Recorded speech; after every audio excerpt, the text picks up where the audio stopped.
L'attaque aérienne a échoué. Ibrahim Traoré, visé par un drone de l'OTAN, a survécu. Un missile censé éliminer un leader africain a raté sa cible. Mais cela n'a pas seulement échoué à le tuer. Cela a provoqué un réveil. Un président attaqué, mais une nation qui se dresse. La frappe manquée est-elle un accident ou un message envoyé au monde entier? Que signifie cet échappatoire pour l'avenir de l'Afrique et pour Ibrahim Traoré? Et si cette erreur devenait l'étincelle de l'indépendance africaine? L'histoire a montré que chaque fois qu'un pays africain se dresse contre l'ingérence extérieure, il fait face à d'énormes défis. Et Ibrahim Traoré, le leader du Burkina Faso, est hâte confronté à l'un des moments les plus cruciaux de sa carrière. Mais un seul homme peut-il changer le cours des choses? Face à lui, une seule option: affronter les attaques incessantes de l'Occident ou se tenir fermement et prouver que son pays peut décider de son avenir sans l'influence des puissances étrangères. La décision de Ibrahim Traoré n'affectera pas seulement le Burkina Faso, mais pourrait marquer un tournant pour toute l'Afrique. Va-t-il réussir à créer un modèle où les nations africaines se protègent elles-mêmes contre les ingérences extérieures? La réponse ne se trouve pas uniquement au Burkina Faso, mais dans toutes celles et ceux qui croient en la souveraineté des pays africains. Un matin calme à Ouagadougou, Ibrahim Traoré part en mission vers le nord, une zone stratégique du pays. Pas de convoi militaire ou de protection heavy, il préfère voyager de manière discrète, fidèle à son principe. Un leader qui se cache derrière des blindés a déjà abandonné une partie de sa liberté. Mais ce matin-là, la liberté aurait presque coûté sa vie. À 10h42, un radar chinois a détecté un objet étrange à plus de 12 000 pieds d'altitude, trop lent pour être un jet, trop stable pour un oiseau. La signature était celle d'un drone MQ-9 Reaper, une arme de précision utilisée par l'OTAN pour éliminer des cibles à travers le monde. Le missile, équipé de l'arme Hellfire F-X, est lancé en direction du convoi de Ibrahim Traoré.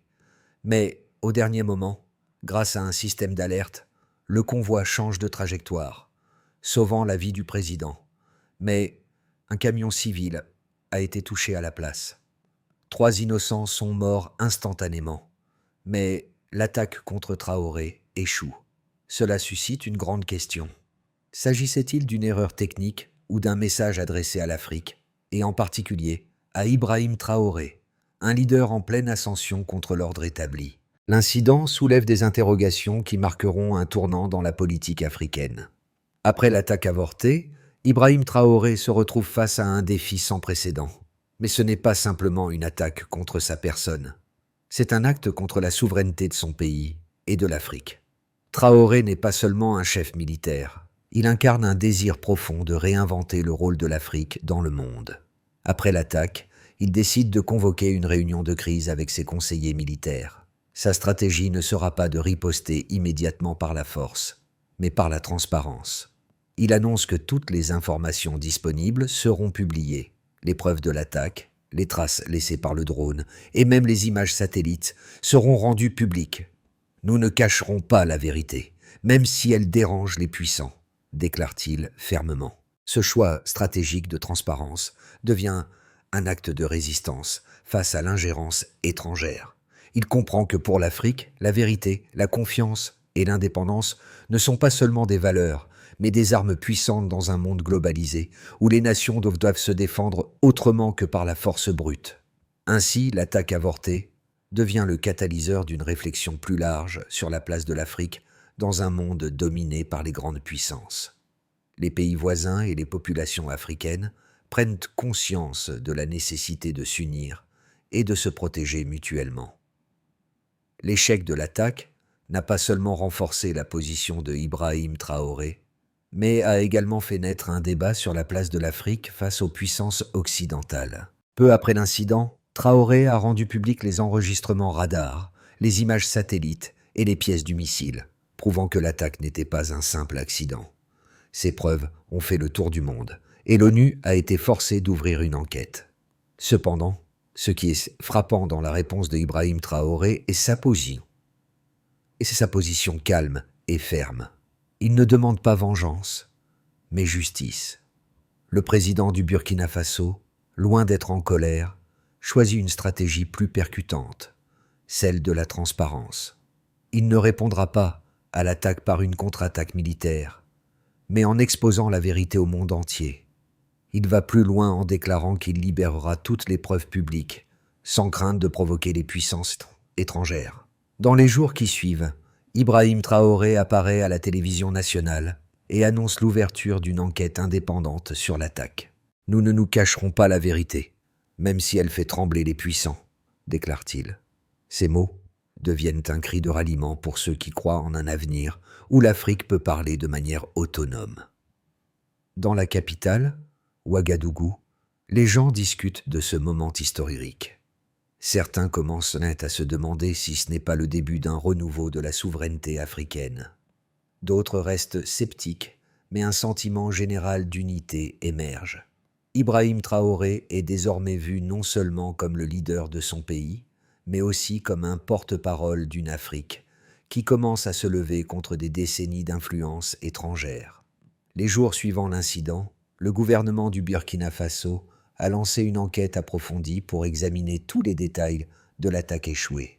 Les images satellites israéliennes publiées montrent clairement la trajectoire du drone MQ-9 Reaper, ainsi que les données radar enregistrées qui ont capturé son vol avant que l'incident n'ait lieu. Ces données sont des preuves indiscutables de la présence du drone dans l'espace aérien du Burkina Faso, ce qui va à l'encontre des affirmations des autorités occidentales. Selon les rapports du ministère de la Défense du Burkina Faso, le missile Hellfire RMX tiré depuis le drone n'a pas explosé comme d'habitude, mais a utilisé des ailettes en carbone pour cibler la victime. Cependant, au lieu de frapper la cible principale, le missile a dévié et a frappé un camion civil, tuant instantanément 3 personnes innocentes. Cet événement a secoué la communauté internationale. Les marques sur le missile ont été analysées et ont prouvé qu'il s'agissait bien d'une arme américaine, ce qui a provoqué une vague de réprobation dans la région. Les experts militaires ont affirmé que cet incident n'était pas simplement une erreur technique, mais faisait probablement partie d'une stratégie plus vaste des puissances occidentales pour maintenir le contrôle sur les pays africains. Les documents de renseignement recueillis auprès des alliés du Burkina Faso ont révélé une coopération étroite entre les forces militaires occidentales dans la conduite de ces attaques contre des pays souverains. Ce qui était le plus frappant à propos de cet incident, c'est que Ibrahim Traoré n'a pas réagi dans la colère, mais plutôt avec des actions concrètes. Il a exigé la publication de tous les documents et données liés à l'événement, défiant ainsi les puissances occidentales et les pays soutenant l'attaque. Une stratégie de transparence totale, avec pour objectif de protéger non seulement les intérêts du Burkina Faso, mais aussi ceux de toute l'Afrique. Les preuves rendues de publiques ne se sont pas contentées de clarifier la provenance de l'attaque, mais ont ouvert la voie à un affrontement plus vaste entre les pays africains et l'Occident sur la question de la souveraineté et du droit des nations à se défendre. Cet incident pourrait devenir un point tournant dans la lutte de l'Afrique contre les ingérences extérieures, un réveil pour une Afrique forte et résolue à défendre son avenir. Au cours des jours qui ont suivi l'attaque échouée, 2 points de vue opposés ont émergé dans la communauté internationale sur la manière de traiter cet incident. D'une part, de nombreux pays occidentaux ont soutenu que l'attaque était un accident malheureux, cherchant à minimiser les tensions en qualifiant l'incident d'erreur technique. Toutefois, à mesure que les preuves de l'ingérence étrangère devenaient plus évidentes, cette défense est devenue de plus en plus fragile. Les responsables du Burkina Faso ont affirmé que même si le missile n'avait pas atteint sa cible principale, son objectif était clair. Il s'agissait d'une tentative d'ingérence militaire délibérée dans un pays souverain. Cela allait bien au-delà d'une simple erreur et constituait une attaque contre l'indépendance de la nation.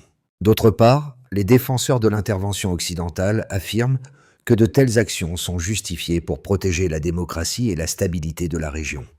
Cependant, avec l'accumulation des preuves, cette justification devient de plus en plus insoutenable. Les États-Unis, en particulier, ont été fortement critiqués pour avoir abusé de leur puissance militaire sans le consentement de la nation visée. Le gouvernement du Burkina Faso, sous la direction de Ibrahim Traoré, a répondu fermement à ces accusations. Ils ont soutenu que frapper un pays souverain sans son autorisation était une violation flagrante des principes du droit international et de la souveraineté nationale. Les dirigeants occidentaux, tout en défendant leurs actions, ont été confrontés à des données irréfutables qui ont mis en lumière leur rôle dans l'attaque. Ibrahim Traoré, quant à lui, a condamné cette ingérence en la qualifiant de manœuvre politique visant à maintenir l'Afrique sous contrôle. Selon lui, cet incident a mis en lumière l'ingérence systématique de l'Occident, et l'Afrique doit réagir. Cette confrontation a non seulement mis en lumière les tensions croissantes entre l'Afrique et les puissances occidentales, mais elle a également marqué le début d'un débat mondial sur la souveraineté, l'autodétermination et le respect des nations africaines. Après l'attaque avortée, Ibrahim Traoré a pris la décision stratégique de se servir des médias pour exposer au monde entier la vérité derrière cet incident. Il savait que, pour renforcer la souveraineté de son pays et de l'Afrique, il devait faire preuve de transparence et d'audace. C'est à ce moment que l'attaque, initialement perçue comme un simple échec, s'est transformée en une opportunité stratégique pour remettre en question l'hégémonie des puissances étrangères en Afrique. La décision de Ibrahim Traoré de rendre publics les enregistrements radars et les images satellites n'était pas seulement une question de défense nationale, mais un acte symbolique. Il démontrait que l'Afrique pouvait désormais exiger des comptes et que la vérité devait être connue de tous. À travers cette action, Ibrahim Traoré a non seulement affirmé sa position de leader déterminé, mais il a aussi galvanisé la population africaine dans sa quête d'indépendance. L'impact de cette révélation fut immédiat. La communauté internationale se retrouva dans une position inconfortable, contrainte de réévaluer son rôle et ses stratégies en Afrique. Un message puissant avait été envoyé. L'Afrique ne tolérera plus l'ingérence étrangère. Après la publication des preuves concernant l'attaque échouée, non seulement le Burkina Faso, mais aussi l'ensemble de l'Afrique, a vu une transformation dans son rapport aux puissances occidentales. Tandis que l'Occident tentait de minimiser l'incident, la transparence et les données claires fournies par Ibrahim Traoré ont créé une onde de choc au sein de la communauté internationale. Bien que les États-Unis et certains alliés européens aient tenté de justifier leur action, il est devenu de plus en plus difficile de défendre une ingérence militaire aussi flagrante sans l'accord du pays visé. Cependant, ce qui a véritablement changé, c'est la perception que les pays africains avaient d'eux-mêmes et de leur place dans le monde. Alors que les responsables africains commençaient à discuter plus ouvertement de la nécessité d'une Afrique unie et autonome, les populations des pays concernés se sont rapidement identifiées à Ibrahim Traoré. À Abidjan, à Lagos, à Addis Abeba, le débat sur la souveraineté africaine est devenu un sujet central, non seulement dans les cercles politiques, mais aussi dans les discussions populaires. Les mouvements sociaux ont pris de l'ampleur et des appels à l'unité se sont multipliés à travers tout le continent. Ibrahim Traoré ne se contentait pas de défendre son propre pays, mais il est devenu un porte-voix pour toute l'Afrique, un symbole d'indépendance face à l'ingérence extérieure. L'appel à l'autodétermination se renforçait dans de nombreuses nations africaines. La solidarité africaine commençait à se réorganiser, non pas autour d'un leader unique, mais autour d'une cause partagée, la souveraineté collective du continent. Les événements qui ont suivi l'attaque ont servi à affirmer un nouveau paradigme. L'Afrique ne doit plus accepter les décisions imposées par des puissances étrangères, mais doit reprendre le contrôle de son destin. Ce tournant historique n'a pas seulement mis en lumière l'ingérence militaire, mais a aussi éveillé les consciences sur l'importance de l'autodétermination et de la transparence comme fondement d'une nouvelle Afrique. Face à cet incident, 3 scénarios distincts peuvent se dessiner pour l'avenir immédiat, non seulement pour le Burkina Faso, mais pour l'ensemble du continent africain dans les 6 à 12 prochains mois. Dans le scénario de base, Dans ce scénario, Ibrahim Traoré poursuit sa politique de transparence, mais il n'y a pas de changement significatif dans les relations internationales. Les puissances occidentales, bien que critiquées, ne recourent pas à l'intervention militaire directe. Les nations africaines, toutefois, commencent à prendre davantage conscience de la nécessité de s'unir pour protéger leur souveraineté respective. Le Burkina Faso continue à renforcer ses capacités de défense et à promouvoir des alliances régionales, mais sans confrontation ouverte avec les puissances occidentales. Le message d'indépendance de Ibrahim Traoré se diffuse lentement dans le continent, mais l'Afrique reste globalement sous l'influence des grandes puissances. Dans le scénario optimiste, dans cette vision, les actions de Ibrahim Traoré inspirent une série de réactions positives à travers l'Afrique. D'autres pays africains prennent exemple sur lui, initiant des politiques de transparence et renforçant les réseaux de coopération en matière de défense et d'échange d'informations. Une véritable coalition africaine se forme non seulement pour la sécurité, mais aussi pour le développement économique et social. L'Afrique devient moins dépendante des aides extérieures et met en place des stratégies économiques autonomes. Les puissances occidentales sont forcées de réévaluer leur position, et l'Afrique se voit de plus en plus respectée dans les forums internationaux. Dans le scénario pessimiste, dans le scénario le plus sombre, les puissances occidentales réagissent à la résistance africaine en imposant des sanctions sévères et en augmentant leur pression militaire ou économique. Certains pays africains, craintifs des représailles, choisissent donc de se soumettre aux volontés de l'Occident, et le continent se divise sur la question de l'indépendance. Toutefois, même dans ce cas, le mouvement lancé par Ibrahim Traoré peut avoir des conséquences à long terme, une prise de conscience croissante dans de nombreuses nations africaines, qui, au fil du temps, remettent en question leur dépendance vis-à-vis des puissances étrangères. La division pourrait engendrer une forme de résistance plus radicale, et à terme, une Afrique plus unie pourrait émerger des cendres de cette crise. L'histoire de Ibrahim Traoré n'est pas simplement celle d'un homme, mais celle d'un mouvement qui prend racine à travers tout le continent.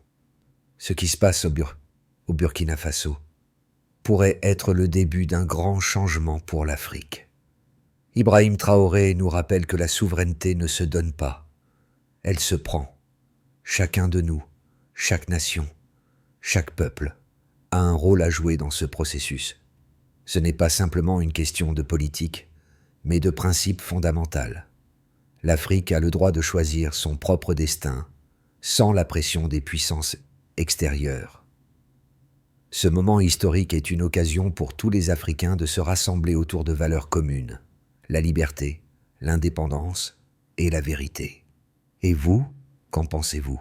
Pouvons-nous imaginer un avenir où l'Afrique n'est plus dépendante des grandes puissances? Un avenir où les pays africains sont unis pour se défendre et se développer?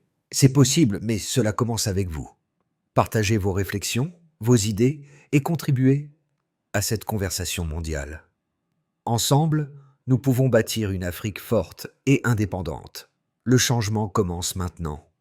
Pour assurer l'indépendance durable du Burkina Faso et de toute l'Afrique, Ibrahim Traoré a proposé un plan en 3 étapes essentielles. Premièrement, le renforcement de la défense nationale est crucial. Les pays africains doivent collaborer pour créer un système de défense intégré qui puisse faire face à toute forme d'ingérence. Ce réseau de défense devra être basé sur des technologies africaines partagées entre les nations pour garantir une surveillance efficace et une réponse rapide aux menaces.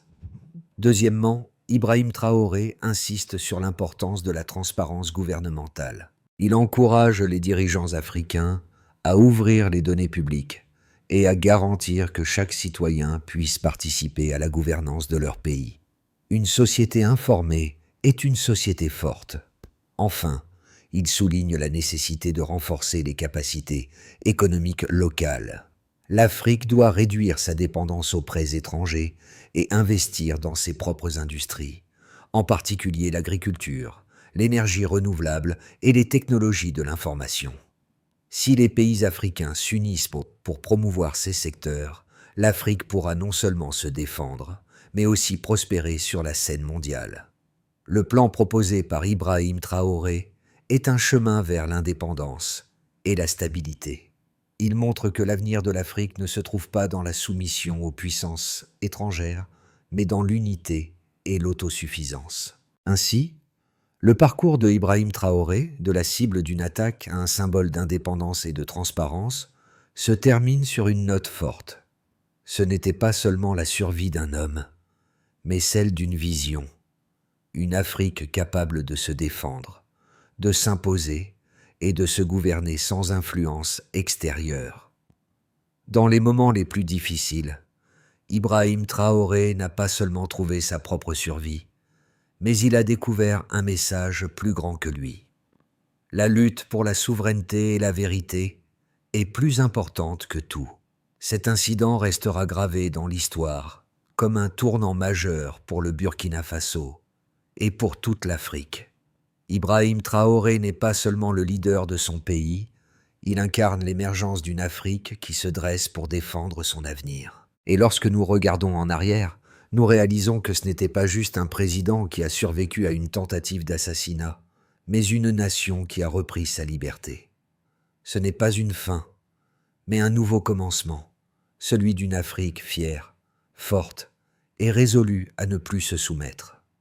Ibrahim Traoré a prouvé que chaque nation, chaque citoyen d'Afrique peut faire une différence. Mais pour que l'Afrique devienne réellement forte, autonome et prospère, nous avons tous un rôle à jouer. Ce n'est pas seulement une question politique, c'est une question de principe. L'Afrique a le droit de choisir son propre avenir, libre de toute pression extérieure. Ce moment est une occasion unique pour chacun d'entre nous de participer à cette révolution. Nous devons tous nous engager à défendre la souveraineté de nos pays et de notre continent. Pensez à l'avenir de l'Afrique, un avenir où chaque nation est unie, autonome et prête à affronter les défis du monde avec dignité. Et vous, qu'en pensez-vous? Croyez-vous en un avenir où l'Afrique sera libre de toute influence extérieure? Le changement commence avec vous. Partagez vos réflexions, vos idées et participez à la conversation. Ensemble, nous pouvons bâtir un avenir solide pour l'Afrique. Le moment est venu de se lever et d'agir. L'Afrique n'est pas une zone cible, c'est une région de liberté et de potentiel. Participez à ce mouvement pour faire entendre notre voix.